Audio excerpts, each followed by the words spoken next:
Anyway, I will get this going. Hello, everyone. Welcome to the 25th episode of the PokéSells Official Podcast. I'm your host, Rocco Mitchell, and today I'm here with yet another Nashville native. I love getting all of the Nashville people on. Andrew Walker, also known as Ritual Hits on social media platforms.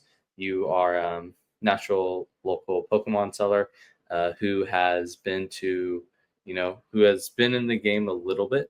Yes, For who has been in the game for a little bit. And if you could just introduce yourselves for those that might not know you. Yeah, so I am, Andrew, mostly known on socials as Ritual Hits, and I basically run a vending and whatnot Pokemon business with my wife. It's not much more to it. Cool. That's awesome. That's cool, and that's great that you how long have you been vending for? Beginning of this year we started actually. Pivoted over from whatnot mostly, which I Cool. saw you started doing as well. By the way, Yeah, I should congrats. be starting. I'll hopefully be at Hendersonville this weekend. Okay. So I'll probably pick up some stuff on there or trade in some higher end slabs for bulk or whatever to be able to trade or not trade to sell on whatnot. I want to try it because I have TCG player going, which TCG player is great. But I know that whatnot is like a big or like live selling is like something that's going to become really like big. It's something that's already getting big, and just to have fun and to try, just another thing to do. It's summer for me, so it's like just another thing to do on summer nights.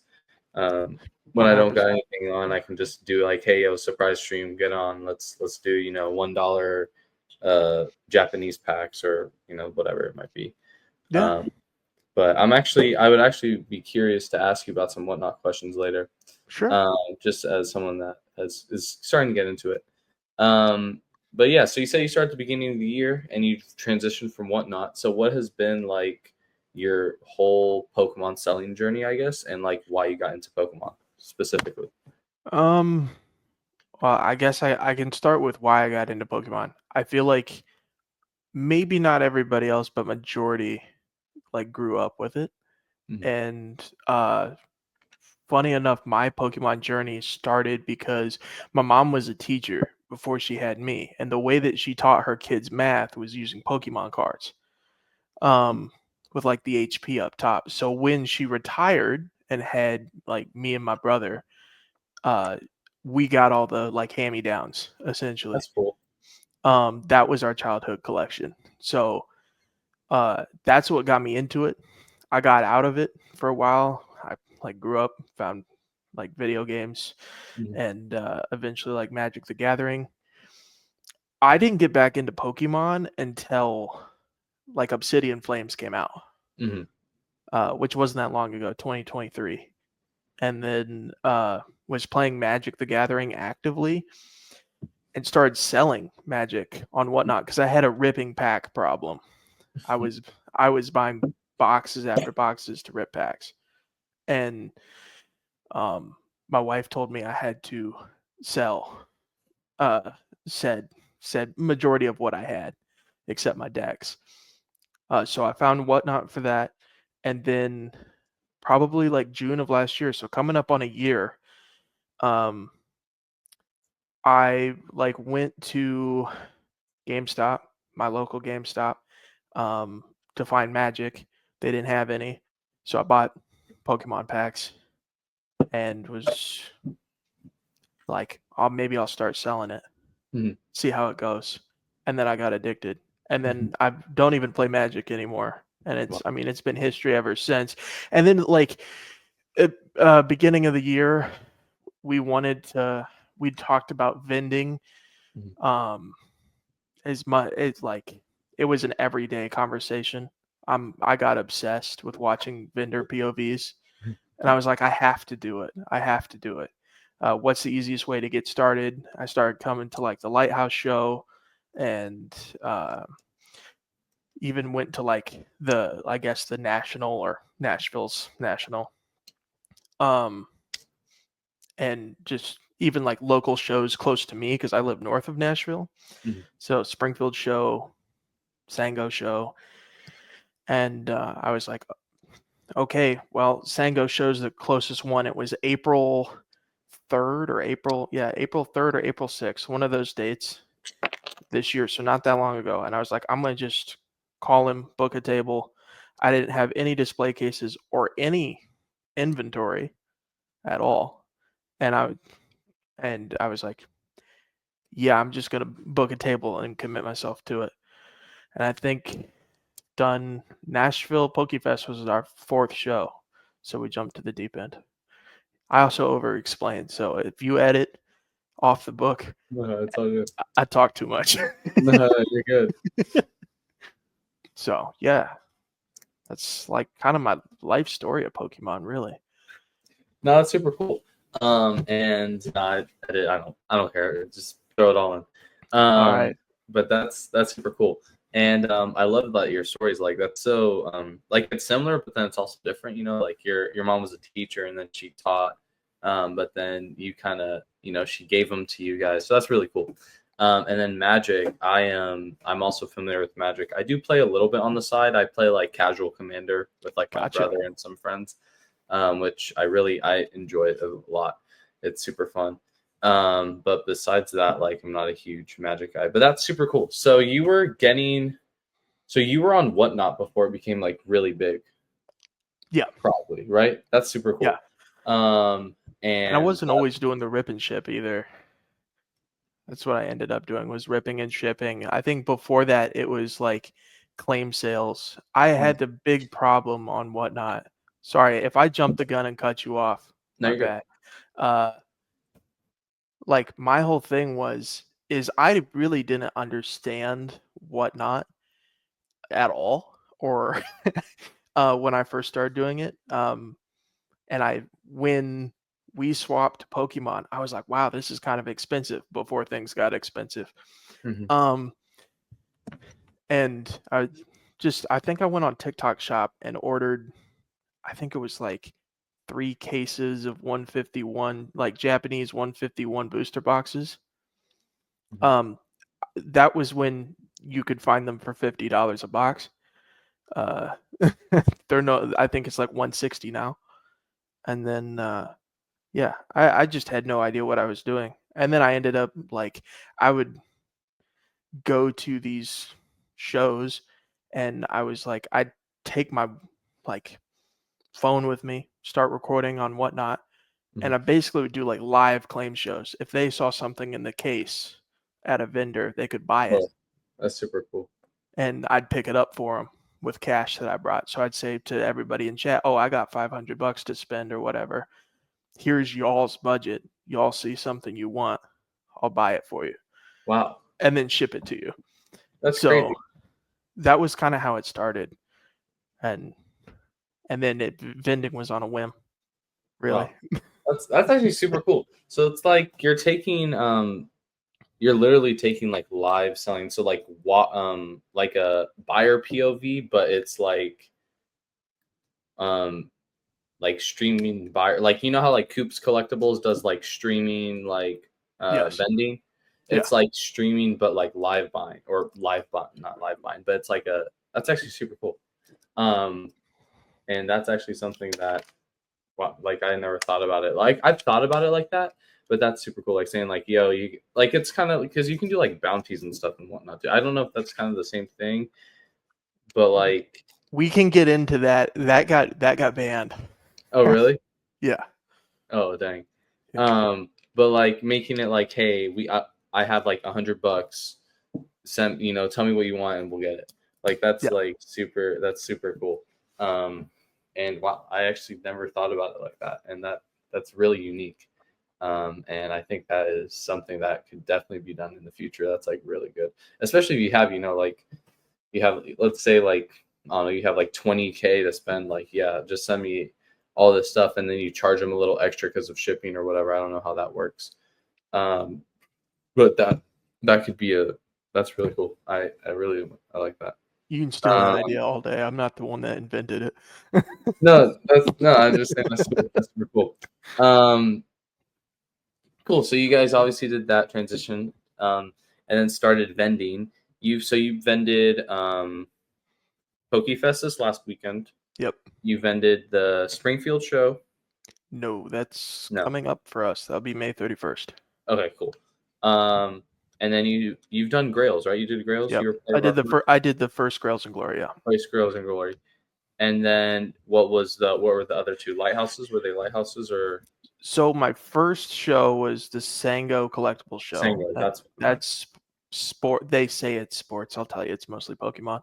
And then second show we did was Grails and Glory. And then the third show we did the Cookville show, which is mostly sport. I will say that one was probably 60% sports and the rest 40% Pokemon. And then the PokéFest, which for us was jumping off the deep end. That was from going. I mean, you're an organizer of Grails and Glory. Second Grails and Glory, you guys smashed it in terms of attendance. Thank you. But first one, first show, it was starting. It was kind of on that lighter of what we were used to in terms of crowds. That and then we went from Friday, a PokéFest kind of felt like the smaller crowd. Saturday, whole different experience. Something I've never had. So it was throwing ourselves into the deep end. And that's the four shows we've done. And then I think we'll be doing 2 more upcoming, and then we're going to Florida for a couple weeks. Oh, nice. That's sick. Cool. And that's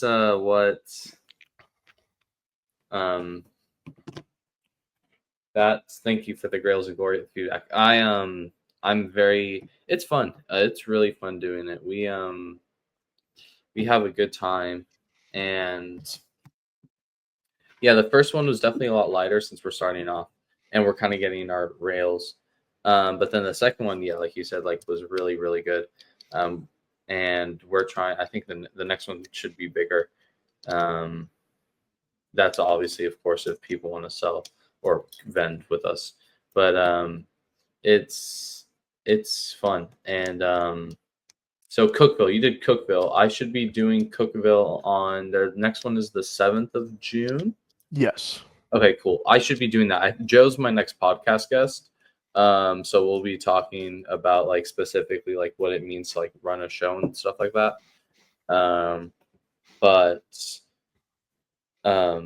Yeah, I should be doing that in June. And he's a super cool guy.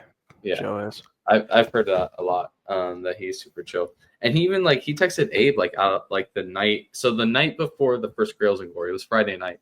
We all we have a group chat, obviously us 3, who run it, and we went and it was kind of the calm before the storm.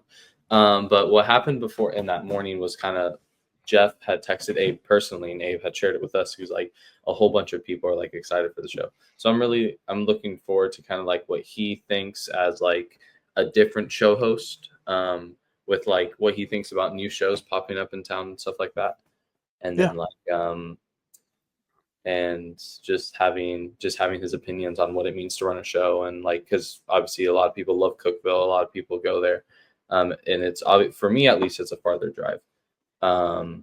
But it's worth it for most people. They say it's worth it. Yeah. But, that's super cool. So out of the 4 shows that you've vended at, I don't know if you've been to any shows as a walker. I know you said you've done lighthouses and stuff like that. But what has been one of your favorite shows you've either been to or vended at or experienced?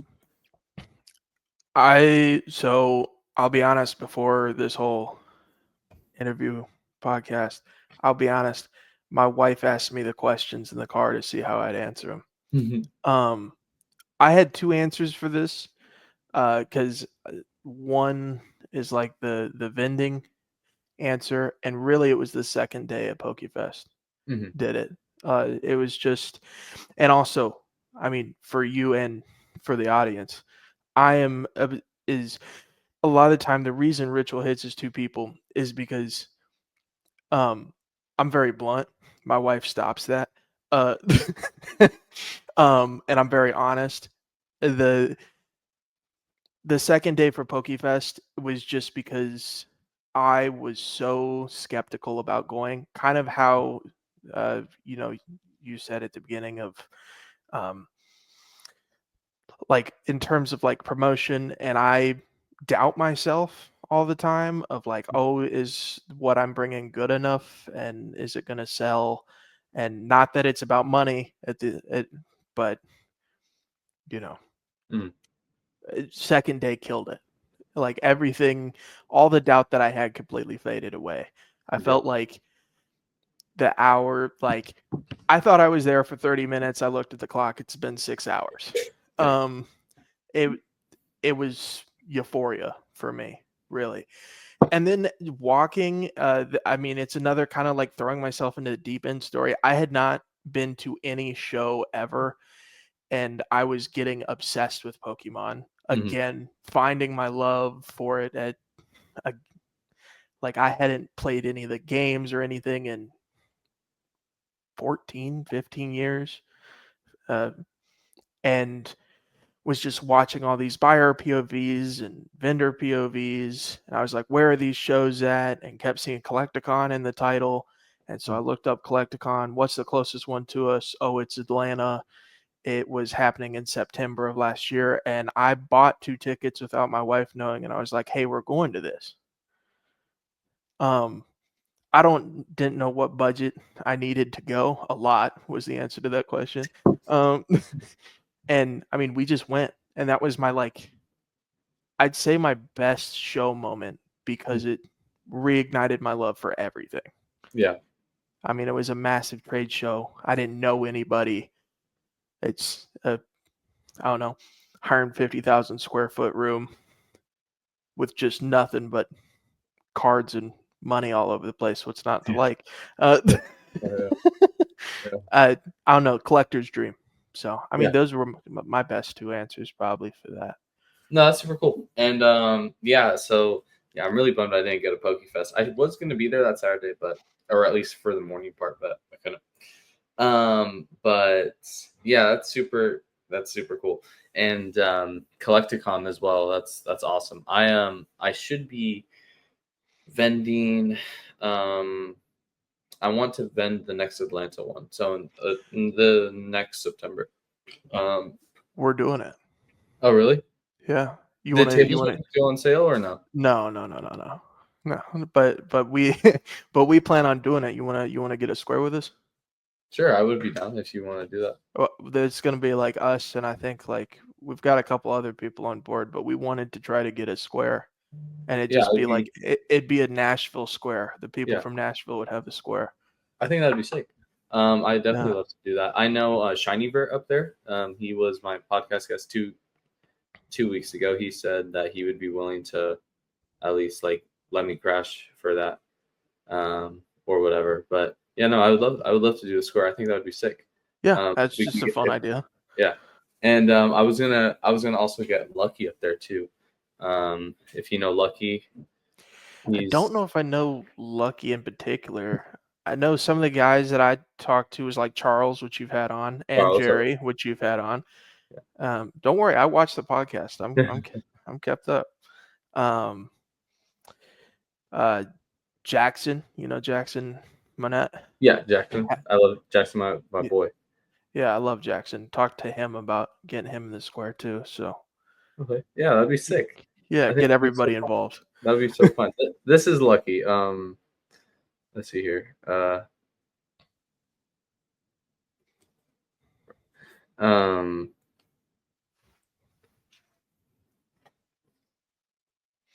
Oh wait, yeah, no, I do know Lucky. He's Jesse's nephew. yes, Jesse. So Yes, sir. I was gonna get Jesse and Lucky, hopefully up there, or Lucky at least. So let me text him right now. He's probably gonna freak out if I tell him this, but got us a square for ATL.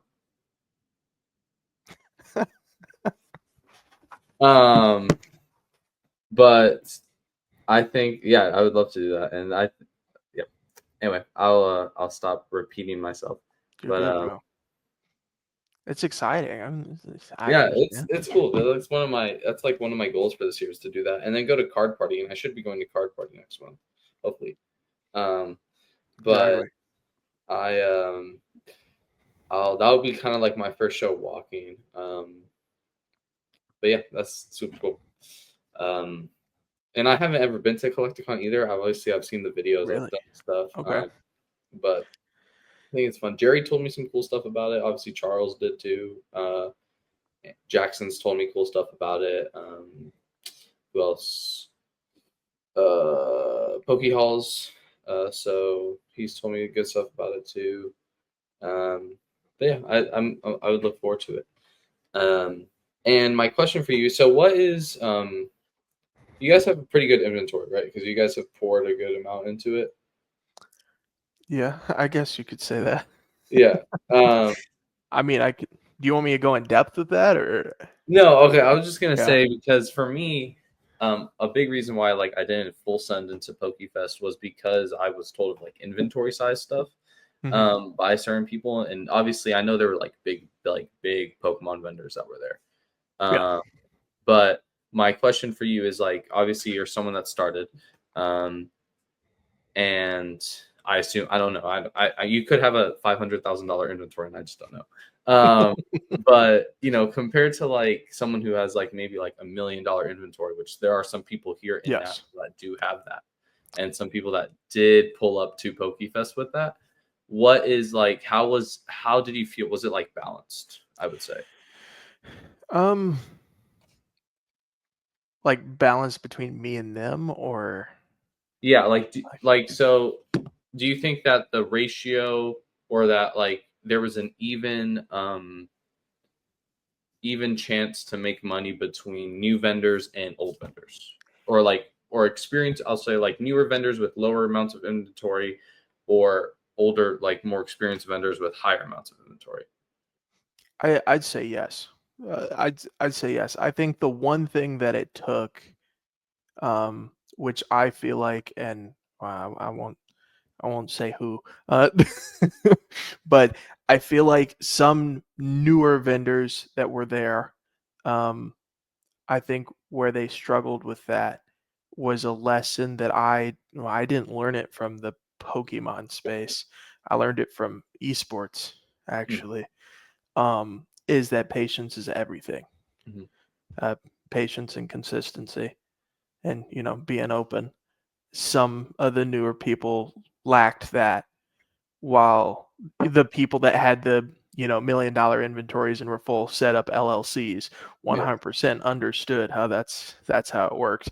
Uh, um, so I think there was equal opportunity, but I think it came down to mindset, Mm-hmm. and it also kind of came down to where you were put in the room. Yeah. Um, on Saturday, that didn't really matter. It didn't matter where you were in the room. There were so many people there. But Friday and Sunday, it it took engagement. Yeah. So That's cool.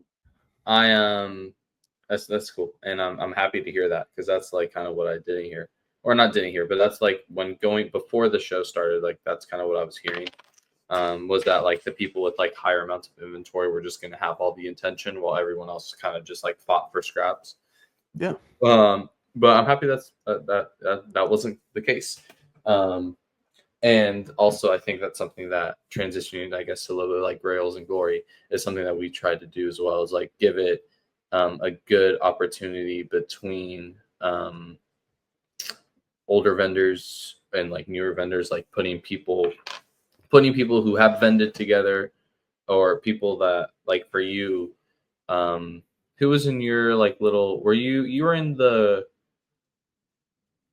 were you in the right corner last time, back corner?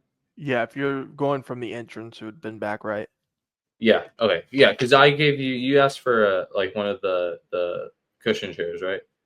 Yeah, Yeah. Okay. And I asked you that. Okay. So who was in your area? It was you. I don't remember. Austin.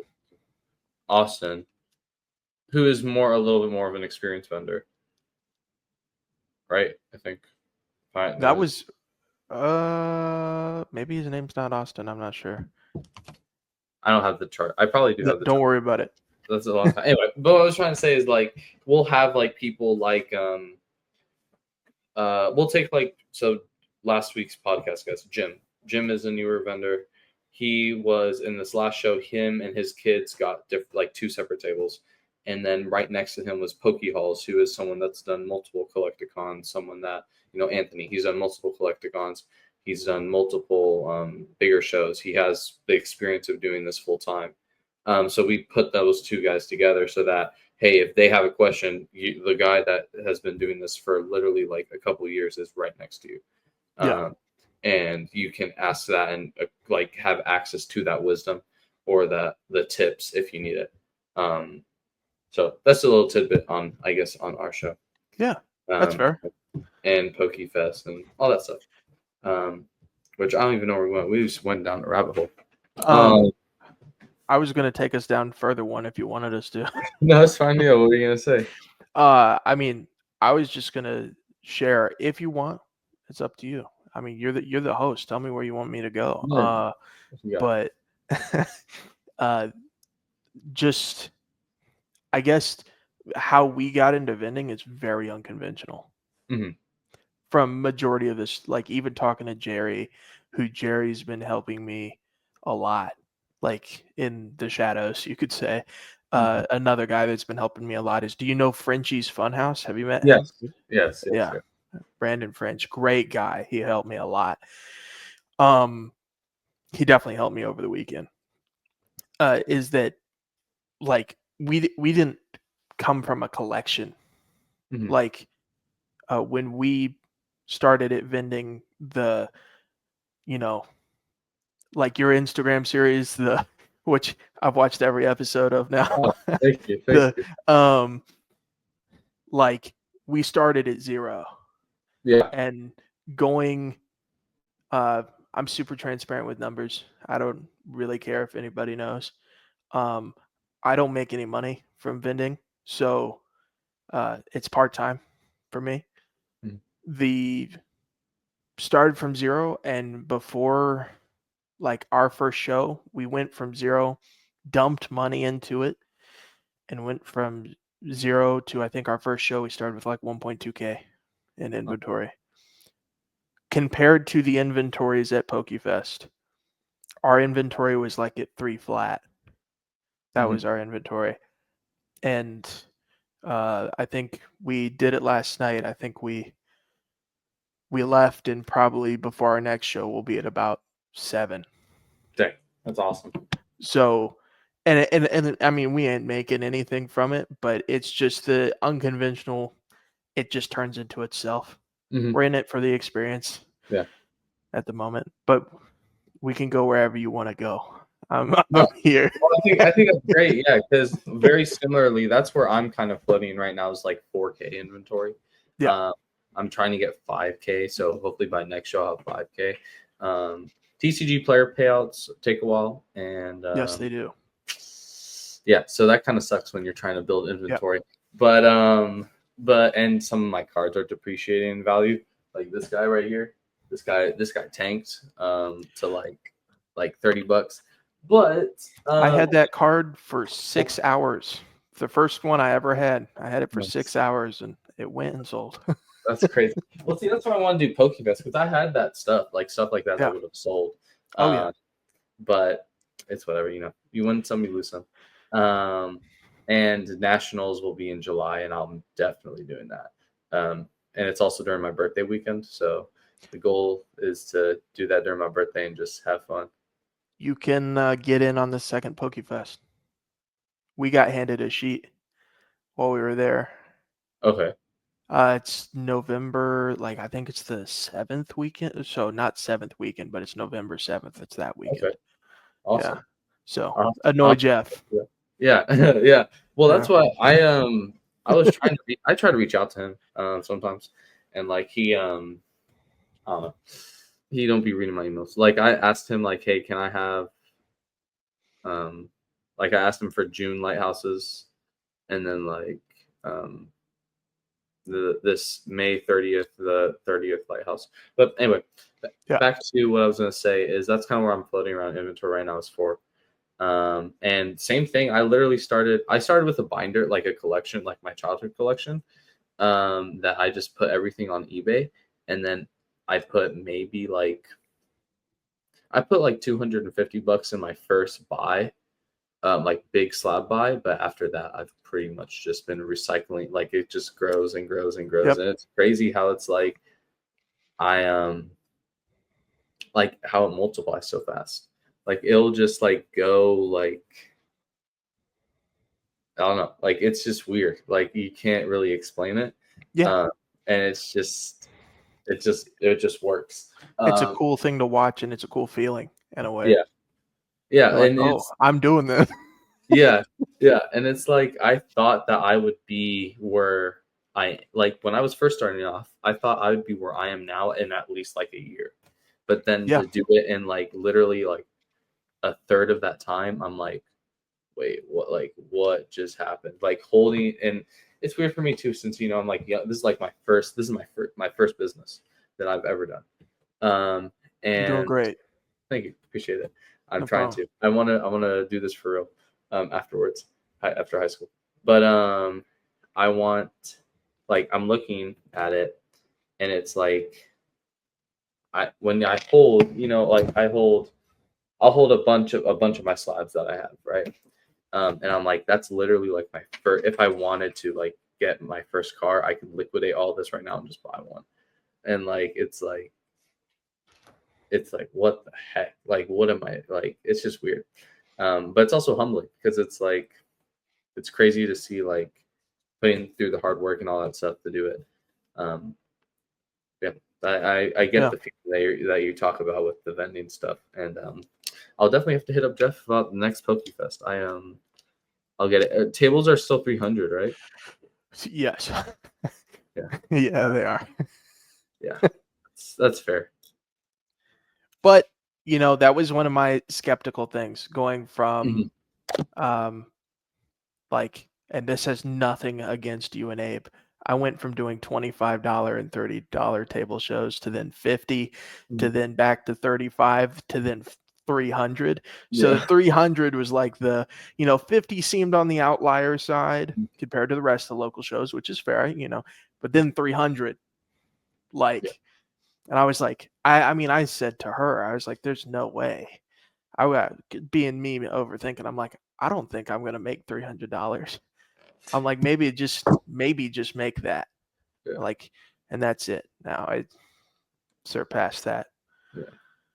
We still don't actually have the number. We've been going back through video footage to try to figure it out. Yeah. But cool. No, that's super cool. And yeah, I know that was kind of my first feeling with National, because National was like my breakthrough show. February. That was like my first, like I had done stuff before. I hadn't really made like a lot of money, but then Nationals was like my really big breakthrough show. And I was like, wow, like this is like, that's kind of when my eyes open. I'm like, yeah, we're going all in on this. But yeah, we had that discussion today. Yeah. Actually. Yeah, you're going to have to interview the other side at some point. I think that'd be fun. That'd be cool. If I don't know, she's introverted. I don't know if I could convince her. Maybe. That's cool. But what was gonna? That was like Nationals, like my breakthrough show, and and dang it, bro, I'm losing my track. You're all good. I'm good at that. Yeah, that's just my breakthrough show, and yeah, I don't remember. It'll come back to me sometime eventually. Now I'm upset because I want to finish my thought. And it taught me a lot. Nationals really taught me a lot, and taught me how to like what it means to like actually do a show for 3 days. Because outside of the space, like that's what it is, and that's what it does. And yeah, happy you guys did well. And that that's what I was gonna say. The reason we priced the Grails and Glory at $50 was because like we did like breakfast and stuff like that, and we were trying to like, well, for what we thought we were providing, we thought that was pretty good. And I think people are making more at Grails than they are at Lighthouse because it's Yes. mostly Pokemon. Like there was multiple times in the room at Grails where there was like like 5-figure deals happening. Like I think there was in the last show there was like 3 5-figure deals that happened, and we were like, me and Abe were like, wait, what? Like that money's being moved in our show, but then at Lighthouse you can't really get that because of how congested it is, kind of, and like mostly it's sports people, so Pokemon people aren't gonna walk in with all their stuff, but that's I feel like I think that we're keeping at 50 for right now until we'll probably go into a different location like after August. But I talked to Abe Sunday. Big things. yeah. Can't say anything more than that. That Wait. obviously, unless you know. I don't. We have a call tomorrow, so I'll probably say stuff on there. Yeah, I'll gotcha. tell him Andrew told me something, or Andrew hinted at something. Yeah, But no, I just asked a million questions until he told me. yeah, that's but no, that's cool. And we're thinking about like growing, obviously, and also like franchising stuff too. Yeah. So if that's the type of stuff you're alluding to, then yeah, Yes.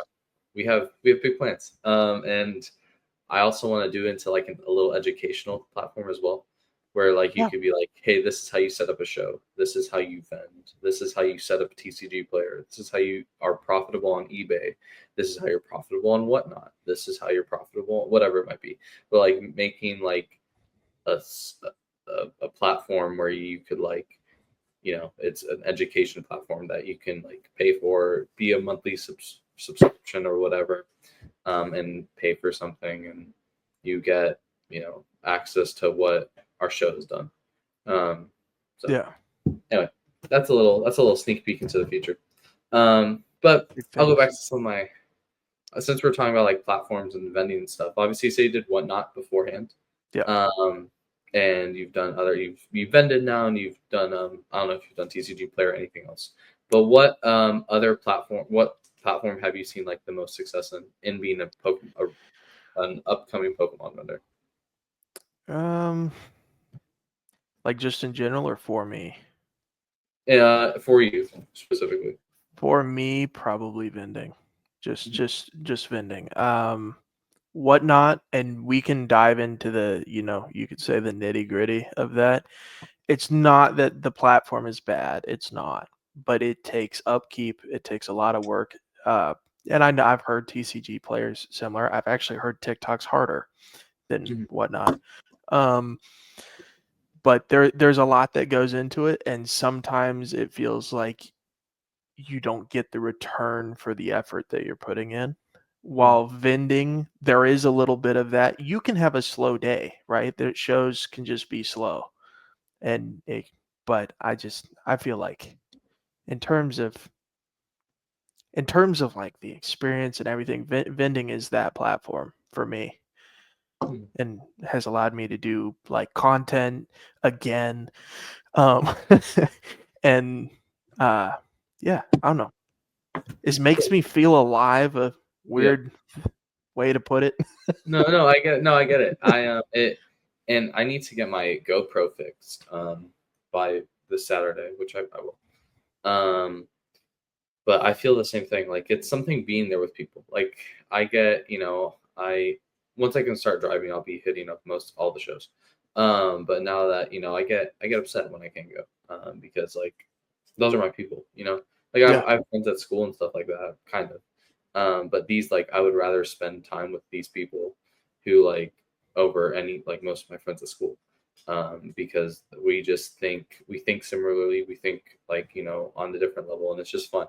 It's fun to be like like do something stupid like okay be like let's say Jesse's someone that me and Jesse almost talk like every day. He's trying to always cook me on deals, but let's say like I'm like boom, okay, I throw this on this table. I'm like okay, that market's at 320 right now. let me trade something that you got at 350 value. He's like, nah, heck no, or whatever. He's like, oh, no, no, no. And then we just start arguing or play fighting or something like that. And it's just like, it's just fun to be there and like haggle, and just be there with people experiencing the hobby together and just throwing numbers around, being stupid. Something that I love to say is like, oh yeah, I'll buy that 2%, or I'll be like something dumb like that, and I'll just be degenerate. Like, oh, it's fun to be doing that. I don't know. That's kind of how I feel, how I see it. So anyway, that's just me being dumb, and No, you're good. and that's I get it. why I do this too. Is for that as well. I don't know if you have Connection. anything else to say. Like, it's just an experience to vent. Yeah, It's fun. it's an experience. It's fun. I feel like I mean, I guess a little personal thing that I can add to that is like, I won't go too into deep on this because I'm pretty sure the internet doesn't need to know this. But like, I had some like health issues that made it where I couldn't like make friends in a way. And this has made it where in a way I felt included. Mhm. Like, I felt included. I felt like I could make friends. I could joke around with people. Like with Jesse, a huge shout out to Jesse. With Jesse in particular, like him kind of coming up to my case and being like, let me see that, and let me see that, and let me see that, and let me see that. Let me check the condition. And he'd be sitting there. I have where I store my cards is right next to me. But he'll be sitting there with his cellular edge and be like, yeah, there's one white dot. I don't want that. Throw it back down on the table. And then I can go over to his booth and be like, yeah, let me just take out this whole row. I want to look at them all and set them back down on the table and be like, no, I'm good. And there's kind of like the sarcastic banter between each other, as well as then I feel like with some vendors like Frenchie, it's been wholesome in a way. And for, I don't know, 5-6 years, going back to COVID where we all had to stay inside, I didn't get that like friendship and social element that I get from vending, and I felt like I didn't get that from Whatnot either. So that's really just, it's highlighted it as the platform that will be most successful for me personally in the future. So Yeah. No, and it's that thing with Jesse too. Like, he stole my whole case off my table at the last Grails, and and it was right in front of me, and I didn't even see it. And it's just people like that, and that just make it so fun and so worth it. And it's just dumb. And it's just like, we have running jokes. We be doing stuff all the time, but then like he'll call me. I'm in the gym. He's like, nah, bro, come on. I got some chicken. Like, he loves saying chicken. I don't know why he likes saying chicken, but it's something that he does. He's like, oh, I'll be eating that chicken. Oh, no. I got my Blaziken, bro. You got to trade my chicken at 650. Come on. It's like, just being dumb. Or he's like, oh, no, just bike to my house and we can do the deal right now. I'm like, bro, what? Like, you live like 2 hours away from me. Like, we can't be doing this. But I get that too. And I'm more extroverted. But sometimes I don't know. It's just something about making friends in this space that's so much different than making friends anywhere else. That is worth it for me. And that it's like, it's fun. And like, for me, like, after, I'm a senior now, so I'm looking after high school and stuff like that. And I'm like, this is just what I want to do. I want to travel vending, and I want to do collecticons. I want to do front rows. I want to do flips. I want to do Grails and Glory, like, keep on running that up.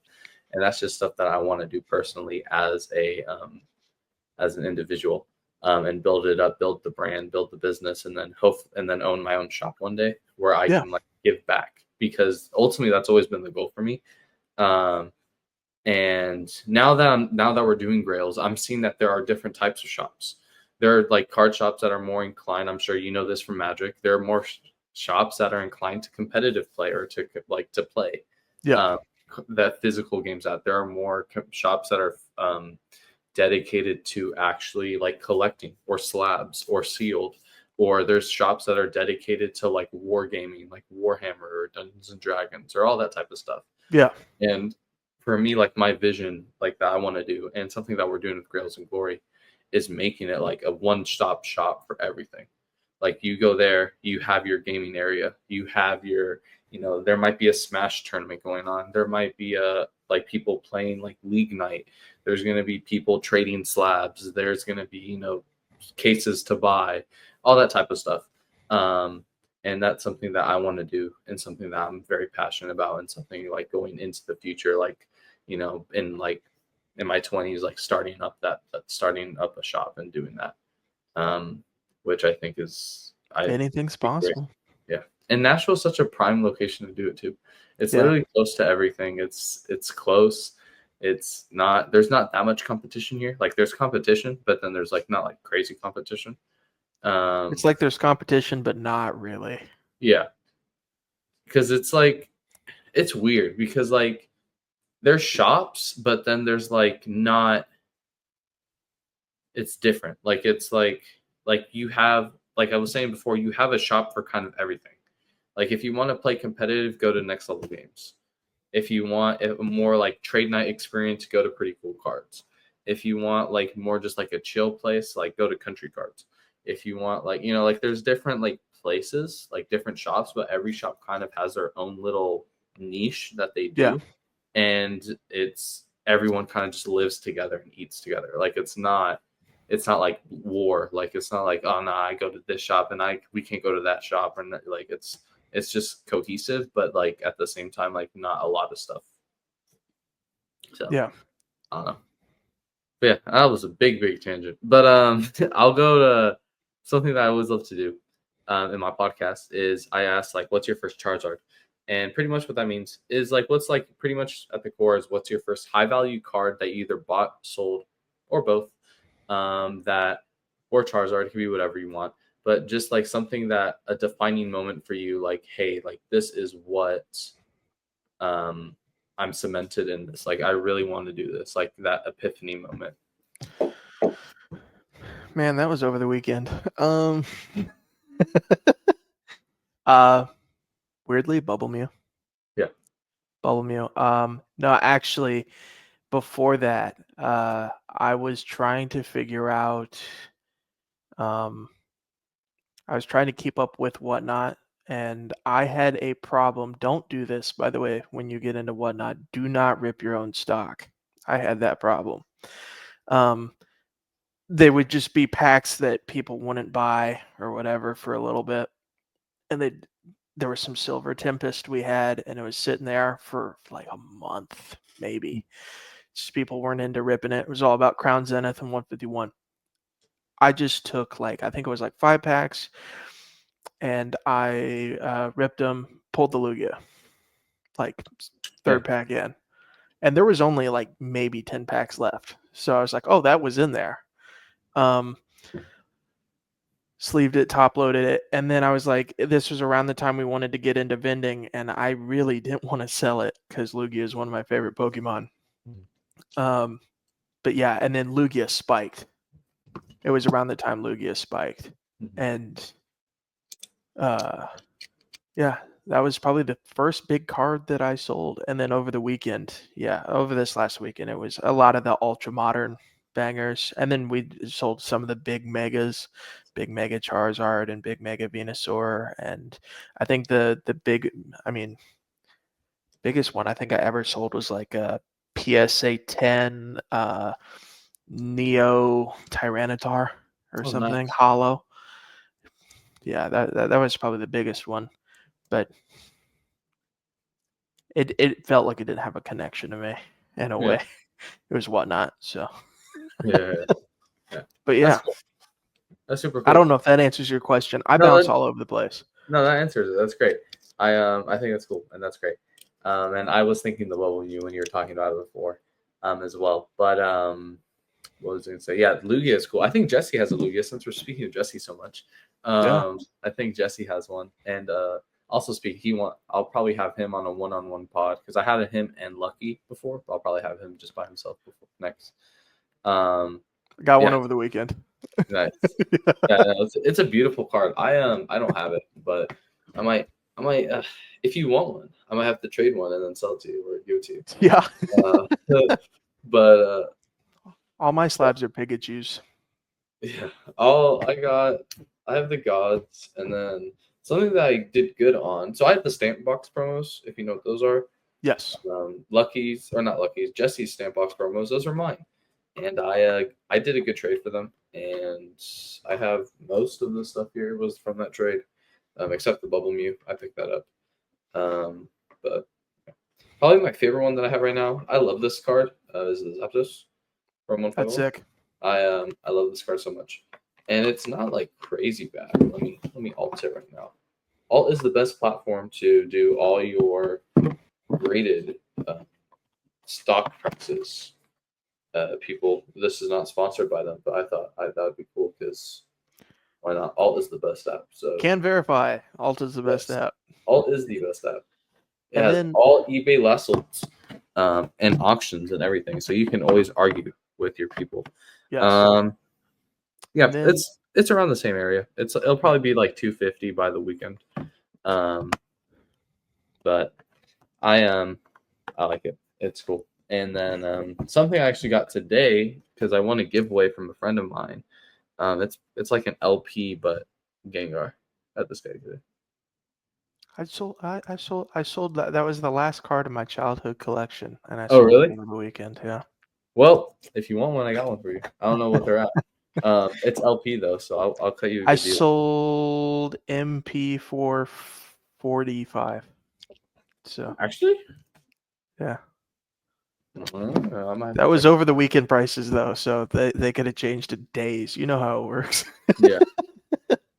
I might have to do that out. I might have to check that out. Interesting. Cool. Yeah, that did answer my questions. And what was I gonna ask before? Oh, so obviously you started like, your Instagram ritual hits, all that stuff. Right. What has been your favorite? I love like editing stuff and vending. Like you said, like I love vendor POVs too because it gives you. I think it also makes like that buyer feel more special. So if you're like, let's say I have my Latios and I'm like, we're selling the Latios, or like making a big deal about it, Yeah. and the buyer always like smiles because it's like, wow, I'm on YouTube, even though like Yeah. the video might get like 100 views or something like that. Like it's still like they're still like, wow, that's crazy. And I enjoy it.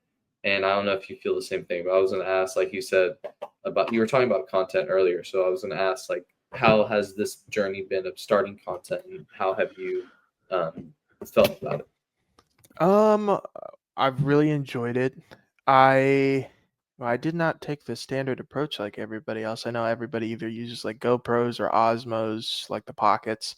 I wanted to do the cheap route to see if I actually enjoyed it. So I record with my phone. I do that too. I did that too. And my phone, tripod, and I will recommend this to anybody watching. If you want to get mics, a lot of people recommend the DJI Mic 2s. Get the Mic Minis. They have better specs. And they're cheaper. They're about $150 cheaper. And they work with your phone or a camera or the Osmo Pocket. But yeah, I mean, we went the cheap route. It was, I mean, it's just worked. And then doing we started kind of doing like, I think our first video, well, actually, just briefly funny enough, I have YouTube right here. Like first video that we ever did was months ago, and it was like we were gonna do slab bags. I saw you did a podcast with Arvin. Arvin's good. Love Arvin. We were going to do slab bags, did them for a while, it worked out, but we wanted to go over all of the slabs that we were going to just put in the first. We put that video up and did not record or upload anything for about 8 months. And then when we started vending, I was like, well, if we're going to do vending, I work a full-time job, but we're going to be like full-time, part-timer, content, everything. Start all the platforms. And yeah, I mean, I've been loving it. The buyer POV was the video that did it. That was the one we were at Grails and Glory. I mean, you saw us walking around with the phone, kind of looking really out of place. Yeah. Oh, did you? Yeah, I saw it. I haven't watched all of it, but I saw it. Gotcha. I need to finish it. I'm sorry. I No, don't no, have much time to I'm watch offended, but it's okay. No, I don't have much time to watch YouTube. no, you're good. Uh, But we put a short up from that. We pulled it out that Yuga Naba trade, the full set. Put a short up for it, and we were like, for content, we were like, we're gonna put it on all platforms just to see how it does analytically. I'm obsessed with analytics. It's bad. That's good. And yeah, and I mean, it was well received. And then I think what was most surreal is we did a video before Nashville PokéFest we just called it like, what's our inventory? Mm-hmm. We reviewed everything we had, and kind of, bounced around, make it look nice, keep the viewer retention. And we had a couple people walk up to us and be like, hey, I looked up Nashville PokéFest this is my first show. I've never been to one before. And we saw your inventory video and we watched it. Do you have this? And that like meant the world to me. Yeah. And then we had these two people walk up on Friday and say like, we saw your Cookville video. And they're like, you guys seem like great people. We came here to see you. Okay. And, we hit 30 subscribers as of today. Yeah. But yeah, that content, it's something I don't think I can stop doing. Yeah. So, especially related with Pokemon. You love them both. I mean, I'm selling what I love and I'm recording what I love. Mm-hmm. So I answer everything in long form. No, I do too. I do too, and I think it's cool. Shorts has what's helped me. I put my millionaire arc on Shorts. I'm about a week off though, so I need to just dump Reel one day. But no, I feel that, and I started too. That's what I started with. We have a second iPhone that my family uses. It's for the family, and I just set it up with a tripod. I borrowed some DJIs. I didn't even have my own. And that was my setup, and I recorded my first 4 vendor POVs on there, and it was that's it. So now I've upgraded to a GoPro, and it's cool. I don't know, it's simple, but I'm still learning it, and I want to do the DJI, the Osmo or whatever it's called, Facebook Marketplace. Yeah, that's what I've heard. I'll probably do that with sometime in the next couple months, probably before Nationals is probably when I'll get that. Nationals is gonna be a big show because that's my birthday weekend, obviously, so that's cool. But I'm trying to get my car after that next week. So hopefully sell a bunch of inventory at Nationals, then reinvest that into a car, and then I'll be chilling. Because then I can go room places and make deals with people. Rooming places is fun. Yes. Yes, sir. Yes. Sorry. You're good. Yeah. I love making content as well. I enjoy, speaking of reels being well received, I'm I don't know what is happening, but this one reel that I did, this was 2 days ago, of the one this one. Yeah. This one went crazy right now. It's continuing to grow, but it's at 7,000 views right now. It's all inconsistency, which is bigger than whatever I've done. But then you have to see what is, you said, analytics. Yeah. And okay, so I had 2,000, 1,000, 2,000, 1,000, 7,000, and then 1,000 again to yesterday's. And okay, what's this one different than all of them? It's me pouring water in a glass with a Pokemon card on it. Yeah. So it's like, okay, so now I have to look at that and I'm like, okay, cool, now I know what I'm gonna do. So tonight I'm gonna be doing it too because obviously I know Arvin, or we know Arvin, and he's a good friend of mine. And I'm going to do one. I'm gonna pour it in milk tonight and So make that's it an idea. No, like I like it. like tag him for it. But just doing like stupid, like who knows? Like if it gets, it'll be funny. Maybe next week's is apple juice or no, whatever. I don't know. But if that's what gets it, if that's what gets the attention, I think that's funny. And plus you can be like, I don't know. That's what I'm thinking. That's for tonight. And analytics, I mean, that's what it does to do well in the in social media, which I'm sure you know. You have to be like, okay, what's different from this reel than this reel? Then what's different from this to this? Okay, now I have to optimize this to this. Yeah, that's And I mean, I come from a esports background. So this and like Twitch content and streaming video games like that. I mean, that's like what I come from. It was really weird, even like on Whatnot. We change our name, and if you ask me, I thought that you might ask me, and I really pray that you don't, because I don't have an answer for you. Why our name is Ritual Hits? We made that a name on a whim. There is not a single reason behind it at all. But when I was streaming on Whatnot, I was going by the same tag that I went on Twitch, my other YouTube, everything else, which was Sir Extras. It was just the thing I went under. And I mean, it's always been about analytics, like growing that TikTok, I had videos on that TikTok, with anywhere between like some videos with like 4,000 views, other videos where I had like 7.1 million. And like, it's comes down to posting times and what is it about this video? Is it the sound? Is it this one little cue that I made? Was it the joke that I made to be funny? But then the other thing is, oh, well, if you start doing that over and over again, you want every video to be original and you want every video to be you. And I think that originally that's what took the fun out of content for me, is because I tried to be like everybody else. So, but yeah, I mean, it all comes down to analytics and consistency, really. Posting at the same time of day. That was the one thing I noticed about when I posted the Pokemon content. I posted at 6 a.m. Yeah. And just kind of went through the whole day.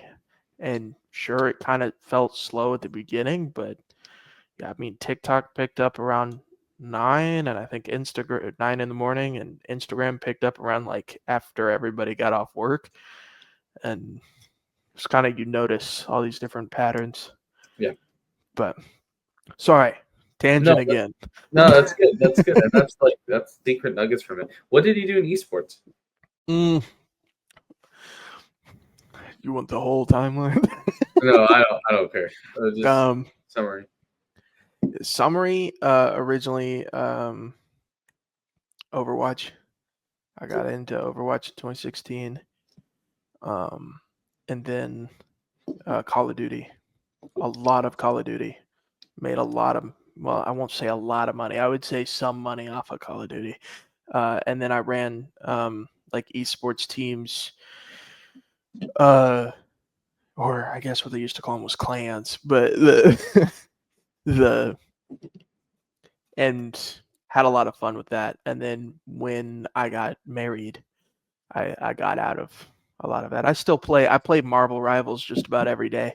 Oh, nice. So something fun. That's cool. Jackson plays Marvel Rivals. You should play him. Jackson plays also Apex, if you're good at that. I'm decent at it. I'm not good at Apex. I hit Pred and never played the game again. So that's how it was. It took me 4 seasons to hit Apex Pred, and then I uninstalled the game. But yeah. No, but that's cool. And no, analytics is back to what we were saying. Analytics is everything. It's very important in this space, especially in content and all that stuff. So I'm happy to keep it. I need to worry about, I post my reel about 11 every night, and it doesn't really do crazy. But it depends on what it is. Yeah, that's definitely true. So I will ask a couple more questions before start wrapping up. Yeah, no problem. Just because it's a little later. You're all good. One, what's your favorite Pokemon card you have in your collection / favorite Pokemon? I can reach over and grab it. It's very weird. It's a PSA 4. You ready for this? Yeah. Yeah, so it is this card right here. Wow, that ring light's not. I'm going to turn it down. Yeah. It's this card right here. Nice. It's weird. I love Topps cards. I'm obsessed with them. And I mean, the movie that this Pikachu is from, I have watched probably like 120 times, if not more, just growing up. And I bought that at the first Grails in Glory. Oh, cool. And I've just had it, and it took, I don't know. I'd never seen that card before that day. That is my favorite card in my collection. And I mean, she's even asked me, would you ever sell that? I said, I'd sell everything else but that. And I don't know if you want a non-Topps answer, because it's technically Pokemon. I mean, no, that counts. The other one is my first game on the DS was Soul Silver. Oh, nice. Pikachu from Heart Gold, Soul Silver from Champs. That's sick. And that's probably my second. Cool. But yeah, pretty simple answer. That's really cool. And then your favorite Pokemon. What's your favorite Pokemon? So as many Pikachu cards as I have, my favorite Pokemon's Lugia. Okay. Oh, yeah, you said that before. That's cool. That's awesome. And then what's one of your favorite memories you've had in the hobby? In the hobby, man. Weirdly, meeting Randolph. Do you know who that is? No. So Randolph is I grew up watching a YouTube channel called The Sidemen. Uh-huh. And they're a like UK group, and they had a friend called Randolph, and years ago he was filming himself ripping base set booster boxes for fun, and I kind of grew up with that. He started vending. He started his own grading company called Ace Grading. Oh, yeah. Yeah, I think I know what you're talking about. Yeah, I met him this February in Atlanta. It's the second time I went for a Collecticon. Nice. And yeah, that whole experience was great. Bought a couple Ace slabs and just got to sit there and kind of talk with him. That's cool. Talk about his journey. Huh. And wow. Yeah, that was probably my number one experience. And then, I mean, other than that, just really the connections and friends along the way, which I know that's a very broad answer, but I mean, that's me. It's valid. It's valid. That's awesome. Yeah. Cool. That's honestly really cool that you've met him. And now I know who you're talking about. I've seen Ace Grading. I'm not good with names. I'm horrible at names. You're good. It sucks at shows because I'll do the same deal with the same people, and then I'm like, "What's your name?" And then I'll ask them like, "What's your name?" And it's so bad. But that's I know who Randolph is now. Yeah. I'm sorry. Cool. And then I would ask like if you have like any other thoughts or if there's anything else that you want to say before we close. Yeah, I mean, well, did you want to talk about Whatnot at all before we go? Yeah, I was thinking about that. What we could do that. We can talk about it. So obviously something big live selling platform that has emerged is Whatnot, and I want to start doing it, and I know there are other people that might want to start doing it. So what is like, I guess, tips and tricks that you've learned from doing, obviously, since you've seen success on it? I would say, yeah, okay, so I'll kind of just I'll give 5. I'll try to make them short and sweet. Okay. They're what I was taught, and I think it's they're all super important for anybody.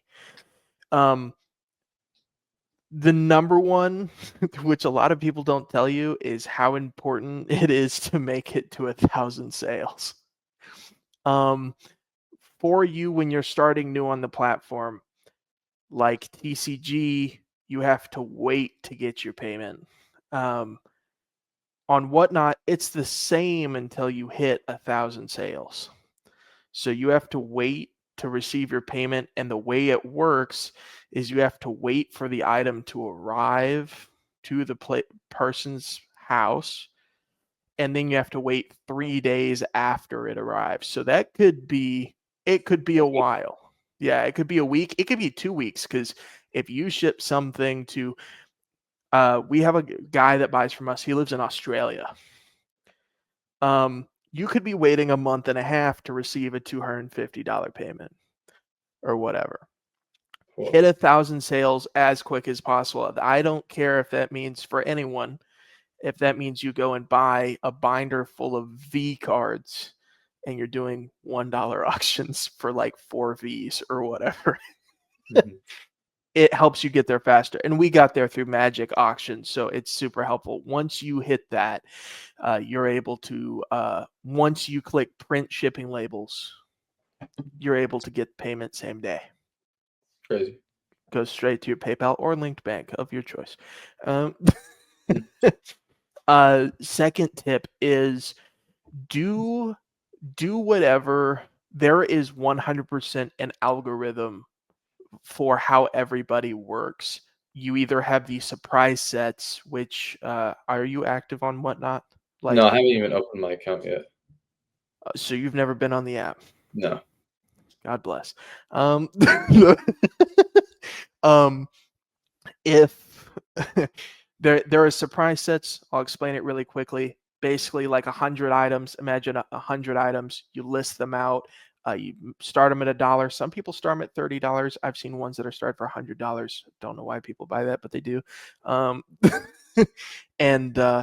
it's basically a generated wheel. It's gambling, essentially.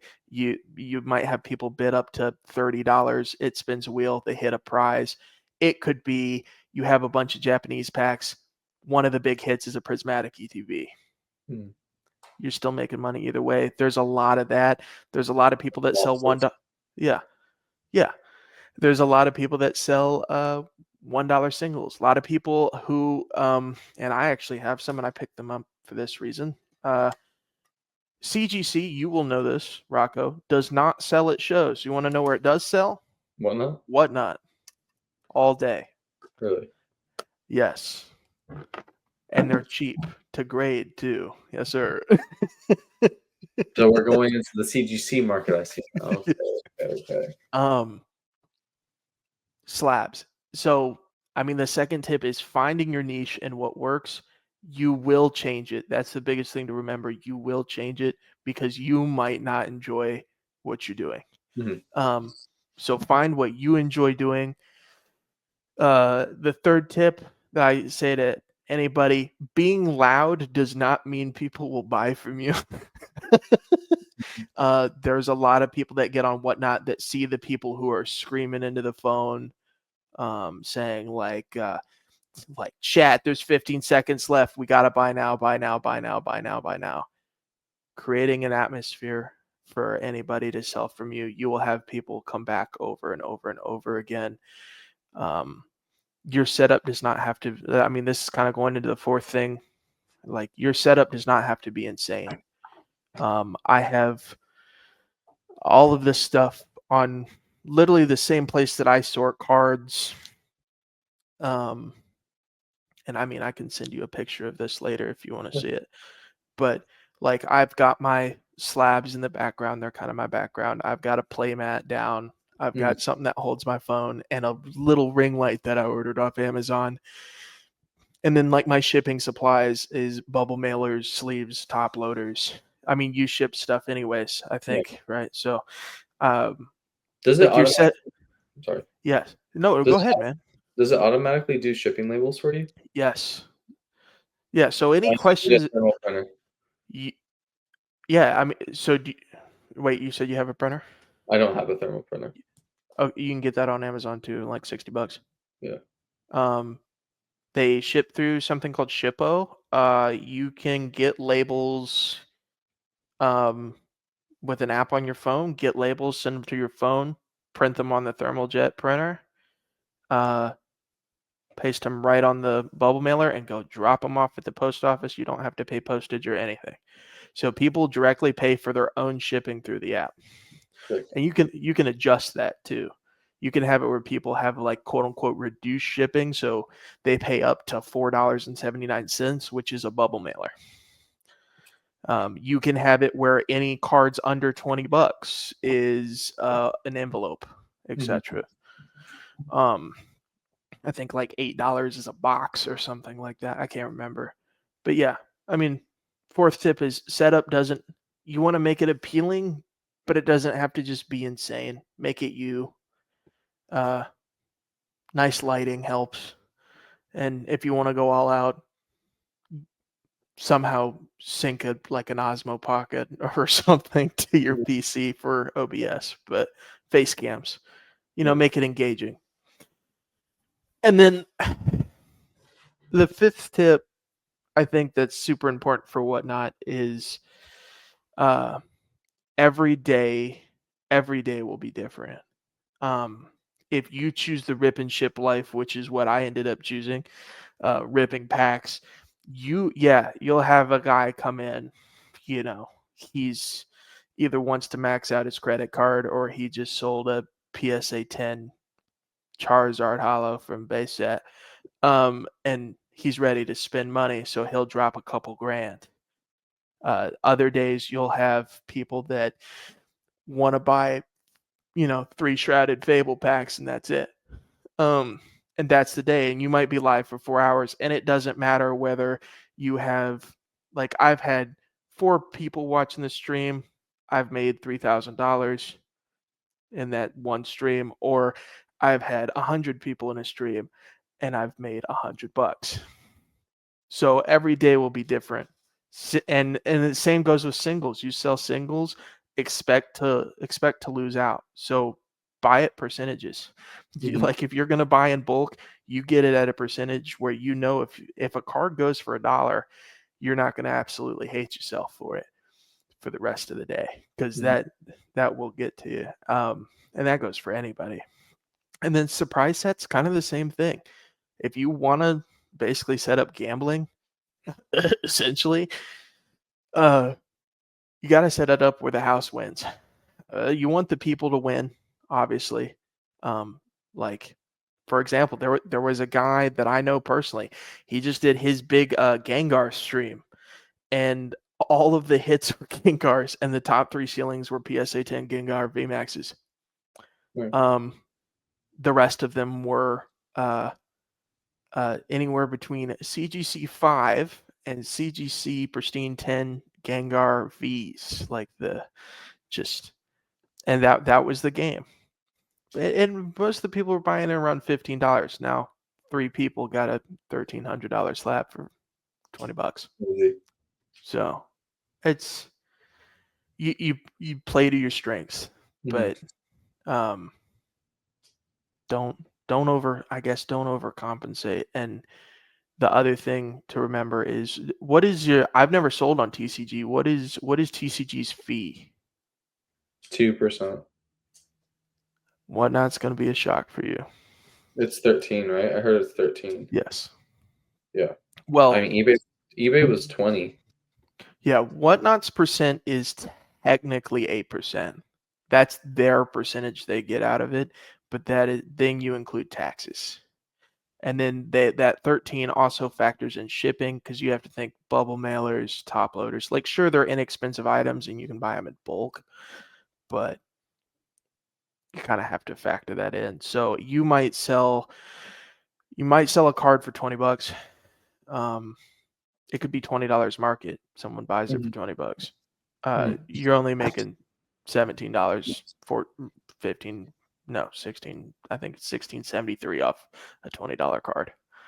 So Interesting. Cool.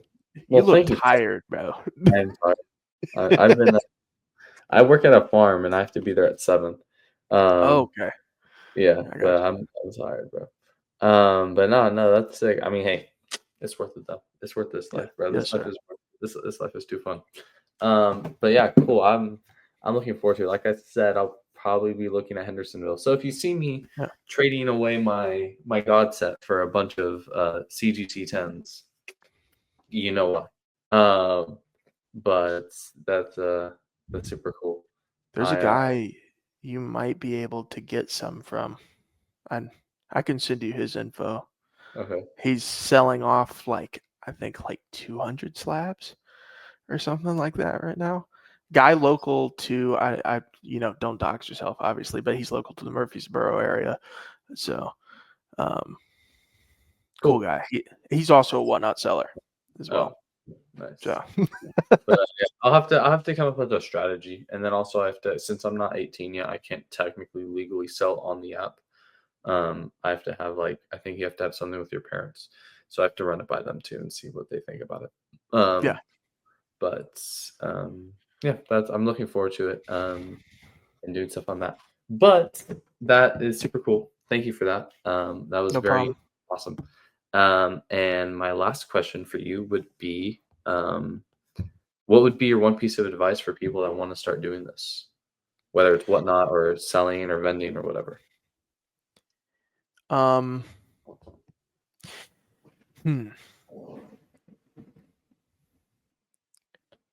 Well, I think you know what? I'm going to give everybody the same piece of advice that my mom gave me when I was really young.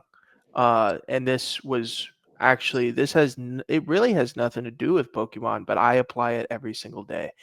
And that is, go through life and do anything that you do, not in the search of happiness, but in the search of peace. Because happiness is like money and can be gone in an instant, and peace can be, once you find it, you find it. And if you doing whatnot, you're doing vending, or you want to do whatnot, you want to do vending, TCG, Instagram content, Pokemon, anything, and sure, it can make you happy, but if it doesn't give you peace every day, and sure, it might be hard, then it might not be the thing for you. But if you find even an ounce of peace from it, then it is 100% worth it. And that would just be my advice to anybody. It doesn't matter, young, old, doesn't matter. But that's awesome. It's deep. That's good. Yeah, I like that. No problem. I like that. That's good. Well, yeah, that's great. I agree with that.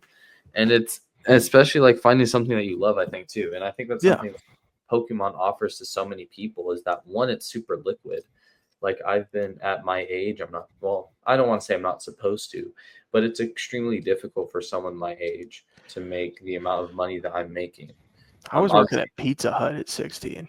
I was making $10 an hour. So it's but at the same time, it's fun. I enjoy doing this. I enjoy, it's cool. At the end of the day, this might not sell, or I might sell this for exactly what I paid for it, right? But it gives me joy to have this card because I love this card. Yeah. It gives me peace and joy to have it. And it's just there. And, it's a physical asset that I hold. When I tell people how much this card is, they're like, what? And I'm like, oh yeah, this is nothing. I don't want to say this is nothing, but it's not, it is a piece of shiny cardboard. Yeah, exactly. And there's people that I know with stuff worth double, triple, quadruple the amount of this card. Oh yeah. And it's to me, it's but to someone that's new in the outside, it's what? But yeah, it's fun and find peace in it. And that's something that I know too here is I could lose it all. all of this could go down tomorrow, but I know that I had fun while it lasted, and taking the skills that I took from this, I can rebuild something better. Yeah. That's I mean, agree with that. I also think it's a lifestyle. Pokemon is well, it's a culture. It's a lifestyle. It's like, yeah, it's liquid. If you want to get into whatnot and vending, man, I got told this. Uh, I mean, this is giving more than just one piece of advice. It's not all about the money either. Like, sure, it is an investment. This card has gone all over the place in the last 2 weeks. So, money changes, but it's also just about having fun. Like, Mhm. have fun with it. It's all about fun. And then, I mean, I forgot the other man. I pulled a U. I forgot what I was going to say. The second thing. Uh, but yeah, I mean, fun, not about the money. And then if for vending, Jerry told me this. Trading is everything when it Mhm. comes to vending. Yeah, I mean, Pokemon's great. Yeah, it's awesome. It's great. It's great. Well, yeah, but I thank you for coming on, Yeah, of course. Andrew. I will ask, where can people find you? Obviously, Ritual Hits, but where can people find you? Sure. You can find me and my wife on Instagram, Ritual Hits, YouTube, TikTok, and we recently just started Facebook, but we'll see how that goes. Like a community page. And then yeah, any local Tennessee shows and hopefully Atlanta Collecticon this year. The second one. Okay. Hit me up on that island. I would love to do that. I got you. Yes, and obviously I know I'll pitch in my. I think it's like 250 or 300 a table. Yeah. 350. But it does go down the more tables you buy. Oh, really? Wow. Yes. Well then, okay, cool. So, all right, we'll talk about that Yeah. later. But thank you for coming on. Everyone, this has been the 25th episode of the PokéSells Official Podcast, Pikachu episode. Yes, So sir. thank you guys so much for watching, wherever you're watching, evening, morning, day, night, whatever. Thank you guys so much, and I hope to see you guys next week. See ya.